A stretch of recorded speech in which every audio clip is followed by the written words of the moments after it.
सबसे पहला सवाल मैं दीपक रंजन जी से पूछना चाहता हूं कि ऐसी क्या वजह बन गई, क्यों दारा सिंह चौहान समाजवादी पार्टी से नाराज हो गए और अचानक इस्तीफा देकर के बीजेपी में शामिल हो गए? देखिए अशोक भाई, राजनीति जो है वो नीतियों, नैतिकता और विचारों के आधार पर की। और दारा सिंह चौहान जी के बारे में मैं क्या कहूँ, इन्होंने अपना जो राजनीतिक सफर इन्होंने छात्र राजनीति से शुरू किया। उसके बाद ये कांग्रेस पार्टी के संगठन में भी पदाधिकारी रहे। उसके बाद बहन जी का इन्होंने दामन थामा, आदरणीय माती जी ने इनको राज्यसभा सांसद बना करके 1996-97 में इनको शायद 19 राज्यसभा का सांसद बनाया। फिर उसके बाद दोबारा इनको राज्यसभा सांसद बनाया। उसके बाद इनको इन्होंने टिकट देने का काम किया, इनको लोकसभा लड़ाया, ये लोकसभा जीते।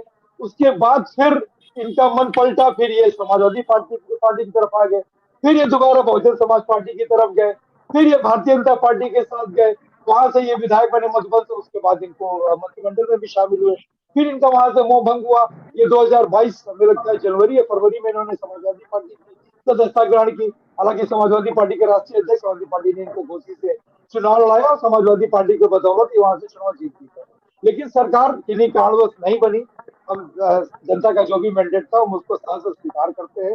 ठीक है, हम सरकार बने, लेकिन कुछ लोग देखिए, कुछ लोग सरकार के, उनको लग रहा था, ऐसा माहौल था, सिर्फ उन्हीं को नहीं लग रहा था, पूरे उत्तर प्रदेश में आम आदमी को लग रहा था कि समाजवादी पार्टी की सरकार बनने वाली है। और लोगों में मिथ्या थी, लोगों में मिथ्या थी कि दारा सिंह चौहान जी जहां जाते हैं अशोक भाई, उनकी सरकार बनती है।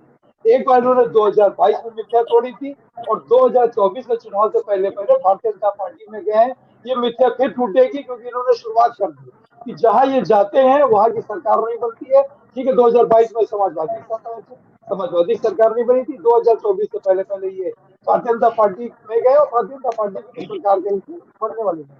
क्योंकि जैसा कि मैंने अशोक भाई पहले भी कहा कि राजनीति हमेशा विचारों से किया है। अब इन्होंने 4 पार्टियां तो बदल दी, 4 पार्टी, कांग्रेस, बसपा, सपा, फिर बसपा, फिर सपा, फिर भाजपा, फिर सपा, कितनी पार्टी, कितने दल बदल चुके हैं। तो देखिए, जनता को आप इस तरीके से गुमराह बेवकूफ नहीं बना सकते।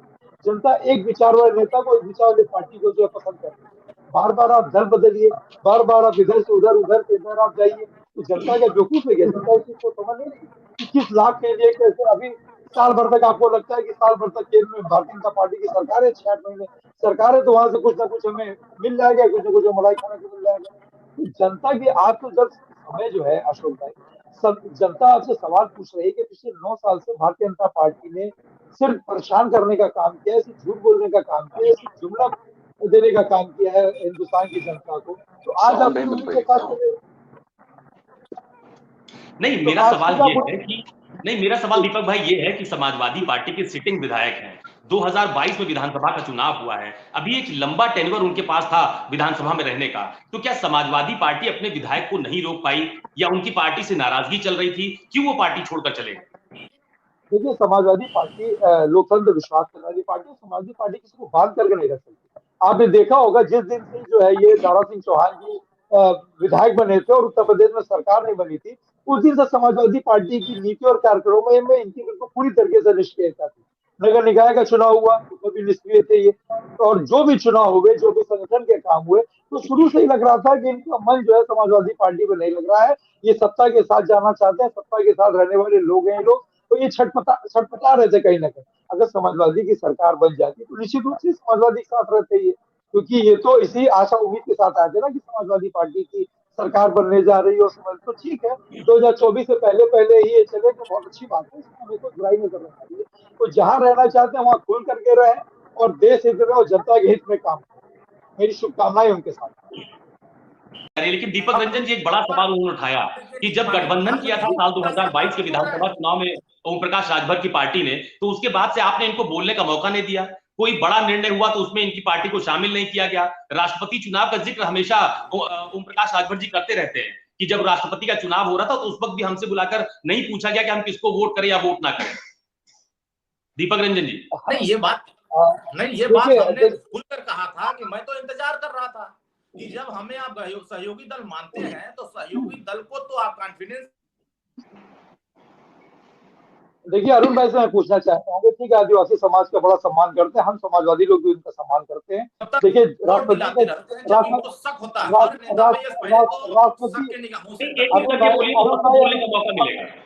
मेरी बात आ जाने दीजिए। कि अब देखिए जब तक चुनाव नहीं हुआ था हमारे विपक्ष का जो तो एक किसी अलग नेता उम्मीदवार पर थे। भरोसा ही नहीं रहता है, किसी नेता पर विश्वास ही नहीं रहता है। जब राजनीति में किसी नेता पर विश्वास नहीं भाजपा में करेंगे, भाजपा में जाके बड़बोले हो गए, ये बोलना ज्यादा सीख गए हैं। ये बीजेपी में सुनने की आदत इनकी भी खत्म हो गई अब, जी आज ये क्यों समझ में आ अविश्वास गया। के नेता पैदा होते जा रहे हैं? नहीं, आप लोग एक एक मैं करके बोलिए, दीपक जी, अरुण राजभर जी, आप लोग एक एक करके बोलिए तो बात अपनी अगर सामने समय रख मेरा पाएंगे। अगर अशोक भाई समय मेरा तो मैं बोलूं, अरुण भाई का समय तो बोल। नहीं, आप बोलिए दीपक जी। हाँ, तो देखिए ऐसा है ना कि जब ये आदिवासी समाज की ये सम्मान करते हैं, हम लोग भी सम्मान करते हैं, अच्छी बात है। आदिवासी समाज पिछड़े समाज से आते हैं, उनका सम्मान भी होना चाहिए। लेकिन जब संसद भवन के उद्घाटन में आदरणीय देश की प्रथम राष्ट्रीय अध्यक्षा जी को, मतलब उनसे इनॉग्रेशन, उनसे उद्घाटन कराना तो दूर, न शिलान्यास में पिछड़े समाज से कोविद साहब आते थे, ना उनको बुलाने का काम हुआ था, और न इनको उद्घाटन में जो है द्रौपदी मुर्मू जी जो पिछड़े समाज से आती हैं, आदिवासी समाज से आती है, उनको बुलाने का नहीं काम किया था।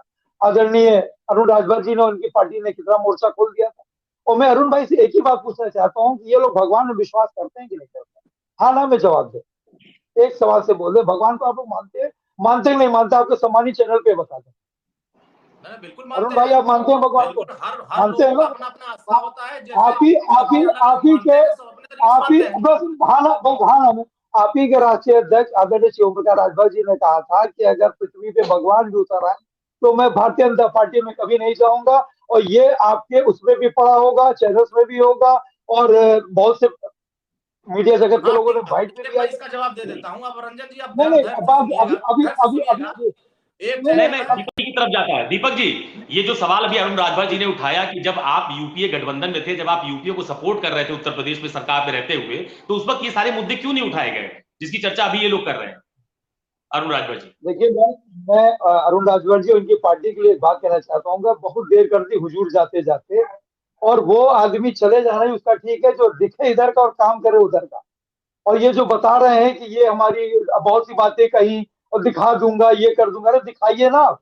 हरिनारायण राजभर जी का भी वक्तव्य दिखाइए जो उन्होंने कहा था ओम प्रकाश राजभर जी के लिए, वो हमको भी बुरा लगा था। अनिल राजभर जी का भी वक्तव्य दिखाई जो कहा था उन्होंने ओम प्रकाश राजभर जी के लिए। महेंद्र पांडे जी का भी दिखाइए। और यही भारतीय जनता पार्टी के प्रवक्ताओं ने कहा था कि चवन्नी नहीं खाने दूंगा। ये भी क्या हम समाजवादियों ने चलाया था सुनगा ये चीजें? और जब मान लीजिए कि 2012 से लेकर के 2017 तक मेरी सरकार थी और किसी कारणवश जातीय जनगणना नहीं हो पाई थी, और वो तो उसके बाद इन्होंने गठबंधन क्यों किया समाजवादी पार्टी से? आज जब ये समाजवादी पार्टी से अलग होकर के, खैर ये अलग बहुत पहले हो गए थे, आज जब इन्होंने भारतीय जनता पार्टी की मतलब गठबंधन स्वीकार किया, एनडीए में जाना स्वीकार किया, उनकी बैठक में जाना स्वीकार किया, तो मैं समझता हूँ कि सीट शेयरिंग से पहले इनको ये सारी बातें को कि केंद्र में भी अशोक भाई भारतीय जनता पार्टी की सरकार है, प्रदेश में भी भारतीय जनता पार्टी की सरकार है। भारतीय जनता पार्टी के लिए तो बहुत आसान है, सामाजिक न्याय समिति को लागू करा दें, जातीय जनगणना को जो है तो लागू करा दें। और एक चीज और, इससे भारतीय जनता पार्टी बार बार कहती है कि हमने प्राइवेट सेक्टर में भी हमने रोजगार दिया, तो क्या प्राइवेट सेक्टर में आरक्षण लागू कराने का काम करेंगे हमारे भाई अरुण राजभर जी? अरे ये मेरी आवाज, तो हम भी जो चाहते हैं वो भी चाहते हैं, ये भी वही चाहते हैं, तो करा देना। बीजेपी से सीटों की बात बाद में करें। और अभी हमारे बड़े भाई आदरणीय ओम प्रकाश भैया सारी बातें कर रहे थे कि क्या था क्या नहीं था। आज राहुल गांधी जी तो अखिलेश यादव जी के साथ शाम को बैठ करके डिनर करेंगे एक साथ। आपके अकाली दल कहाँ गए? आपके नीतीश कुमार जी कहाँ गए? जनता दल यूनाइटेड वाले, आपके शिवसेना वाले उद्धव ठाकरे जी कहाँ गए, जिनके साथ आपका गठबंधन था? ये सारे लोग कहाँ गए आपके? आज तो राहुल गांधी जी डिनर करेंगे साथ में, और कल बैठक में भी थे, 23 जून को भी बैठक में एक साथ थे। आज सुखबीर बादल जी थे आपके साथ बैठक में। प्रकाश जी, आपको अब अशोक भाई, अब अशोक भाई पूरा बोलिएगा दीपक जी, का क्या हुआ, क्या कार्रवाई किया? प्रकाश जी, अब आपकी इतनी क्षमता परेशानी सब क्या कार्रवाई हुई? इतनी परेशान निरस्त हुई, क्या कार्रवाई हुई? टीसी की परीक्षा क्यों निरस्त हुई? टीडीओ की परीक्षा क्यों निरस्त हुई? इतनी परीक्षा क्यों निरस्त हुई? बावजूद पूरी करने का भ्रष्टाचार एक एक करके बोलिए तो सभी लोग दूसरों की बात को सुन पाएंगे। दीपक जी, ओम प्रकाश जी ने एक जो बड़ा आरोप दीपक जी, ओम प्रकाश जी एक एक करके बोलिए तो पाएंगे और एक दूसरे के मुद्दे समझने में आसानी होगी। आप अखबार में दिखाओगे, आप दीपक जी, बताओगे प्रकाश जी, आप दोनों लोगों को लिखा हूं, मैं ये कह रहा हूं कि अगर आप लोग एक एक करके अपनी बात रखेंगे तो चीजें ज्यादा क्लियर हो पाएंगी। मैं ये कह रहा हूँ एक एक करके अगर अपनी बात रखेंगे तो चीजें ज्यादा क्लियर हो पाएंगी। ओम प्रकाश जी, दीपक जी, आप लोग रोका मैं मुझे उपाध्याय जी के पास जा रहा हूँ। विजय जी, मुझे ये बताइए कि दीपक रंजन जी, आपकी बात पिछली बार अधूरी रह गई थी। सवाल ये खड़ा हो रहा है समाजवादी पार्टी के ऊपर कि जैसे बीजेपी अलग अलग मुद्दों को लेकर जब समाजवादी पार्टी सरकार में थी तो घेरती थी, क्या आप लोग मुद्दों को बहुत प्रमुखता से नहीं उठा पा रहे हैं? क्या बीजेपी की घेरेबंदी ठीक से नहीं कर पा रही है समाजवादी पार्टी? दीपक जी, देखिए, हम लोग के साथ साथ आज जनता इनके खिलाफ है, आज जनता आवाज उठा रही है। मैं ओम प्रकाश भाई ने सारी बात की, ओम प्रकाश जी ने कि इतनी नियुक्ति पर करने बातें, इन्होंने शायद ये नहीं देखा कि जो एग्जाम हुए वो एग्जाम इतने निरस्त हुए, पेपर लीक मामला, सॉल्वर गैंग मामला। अभी माननीय मुख्यमंत्री जी ने चिल्ला चिल्ला करके कहा था कि सॉल्वर गैंग और शिक्षा माफिया के ऊपर हम सख्त सख्त कार्रवाई करेंगे, कि मिनिमम जुर्माना जो 1 करोड़ रुपए और कम से कम 15 साल की सजा। अभी वीडियो का परीक्षा संपन्न हुआ जिसमें 100 से ज्यादा जो है सॉल्वर गैंग के लोग पकड़े गए। उन विचार, और जबकि दोबारा परीक्षा 2018 में परीक्षा निरस्त हो चुकी है अशोक भाई, फिर दोबारा अभी 2023 में परीक्षा हुई। ये परीक्षा देने की बात करते हैं और इन्होंने प्राइवेट सेक्टर, हम तो बार बार ये बात कर रहे हैं कि मैं इनसे यही कहना चाहता हूँ कि आखिर ये इस पर ये कुछ रोशनी डालने काम करेंगे ओम प्रकाश भाई, कि इनकी सरकार में जितनी परीक्षाएं निरस्त हुई, जितने पेपर लीक हुए, ऊपर की सरकारों में तो ऐसा नहीं हुआ। और हम बार बार मैं जल्दी आप लोगों से एक कमेंट ले लेता हूं। सबसे पहला सवाल दीपक रंजन जी आप ही से कर रहा हूं, ये क्यों आपकी पार्टी के नेता आपको छोड़कर चले गए? ओम प्रकाश राजभर, दारा सिंह चौहान क्यों छोड़कर चले गए? कहीं कुछ कमी रह गई क्या? देखिए, बात ये है ना कि देखिए, जो लोग अपने उसमें आए थे, ये तो दारा सिंह चौहान जी, ओम प्रकाश राजभर जी, इन लोगों की मंशा कुछ और थी। इन लोगों की मंशा ये थी कि 2022 में समाजवादी पार्टी की सरकार बनने वाली, क्योंकि जिस तरीका औरा था, जिस तरीका का सिनेरियो सेट था पूरे उत्तर प्रदेश में, आम आदमी, आम जनता ये कह रही थी किसी कारणवश हम अपनी कमी मानते हैं कि हमें कमी नहीं होगी कहीं ना कहीं, हम लोग जो है, ये जरूर है कि हमारा वोट परसेंटेज बढ़ा, हम 47 से 125 पे पहुंचे, लेकिन हम सरकार में नहीं आ पाए। आपने देखा होगा उसके बाद से ही इन लोगों के सुर बदले बदले नजर आते थे। मैं बार बार कह रहा हूं कि वो उसका चला जाना ही अच्छा है, कि जो दिखे इधर का और काम करे उधर का। तो हमें ओम देखिए, प्रकाश हम जी, तो और